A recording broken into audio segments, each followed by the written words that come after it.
దీనికి తోడు అనేక అభివృద్ధి కార్యక్రమాలు కూడా జరిగినాయి మెటీరియల్ కాంపోనెంట్ కింద. జగన్మోహన్ రెడ్డి పాలనలో ఈ రైతు భరోసా కేంద్రాలు కానీ, గ్రామ సచివాలయ భవనాలు కానీ ఇవన్నీ రాష్ట్ర ప్రభుత్వ నిధులు కాదు.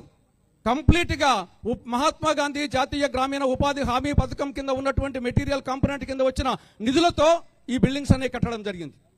ఇప్పుడు కూటమి ప్రభుత్వం కూడా ఈ యొక్క మెటీరియల్ కాంపోనెంట్ కింద దాదాపు రాష్ట్రంలో 25,000 రోడ్లు మరమ్మతులు చేశామంటున్నారు. ఆ డబ్బంతా వచ్చేసి ఈ పథకం కింద వచ్చిన డబ్బే. ఈరోజు గోకులాలు కానీ, మినీ గోకులాలు కానీ ఇవన్నీ ఈ పథకం కింద వచ్చినాయి. కాబట్టి ఇటువంటి మహత్తర పథకానికి మహాత్మా గాంధీ పేరు పెట్టడం జరిగింది. ఎందుకు మహాత్మా గాంధీ పేరు పెట్టారు? మహాత్మా గాంధీ జాతిపిత. ఆయన గ్రామ స్వరాజ్యము దేశ స్వరాజ్యానికంటే మిన్న, గ్రామ స్వరాజ్యం ఉంటేనే దేశ స్వరాజ్యం నిలబడుతుందని చెప్పేసి నమ్మినటువంటి మహనీయుడు. భారతదేశపు ఆత్మ గ్రామాల్లో నివసిస్తుందన్నటువంటి మహాపురుషుడు. అందుకోసం ఆయన పేరు మీద మహాత్మా గాంధీ జాతీయ గ్రామీణ ఉపాధి హామీ పథకం అని పేరు పెట్టడం జరిగింది. అటువంటి మహత్తరమైన పథకానికి మొన్న 2025 డిసెంబర్లో మోడీ ప్రభుత్వం, కేంద్రంలోని బీజేపీ ప్రభుత్వం 2 చారిత్రాత్మక తప్పిదాలు చేయడం జరిగింది. ఒక తప్పిదం మహాత్మా గాంధీ పేరు తొలగించడం. రెండవది కేంద్ర ప్రభుత్వం నిధులు 90% నుండి 60%కి తగ్గించడం. మొదటిది తప్పు, చారిత్రాత్మక తప్పు. మహాత్మా గాంధీ ఆయన జాతిపిత, ప్రపంచ నేత. ఆయన పేరే ఒక తారక మంత్రం.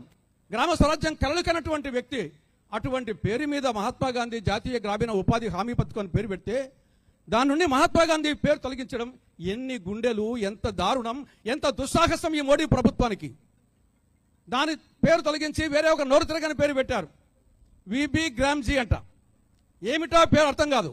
వికసిత భారత్ గ్యారంటీ రోజ్గార్ ఆజీవికా మిషన్ గ్రామీణ్ అంట. ఆ పేరుకు అర్థం కూడా తెలియదు.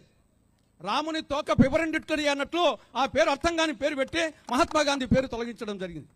ఆ విధంగా ఒక చారిత్రక తప్పిదం చేయడం జరిగింది.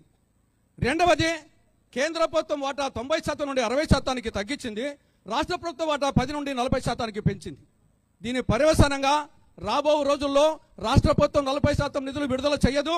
వీళ్ళు చేయరు కాబట్టి కేంద్ర ప్రభుత్వం 60% నిధులు వాళ్ళు ఇవ్వరు.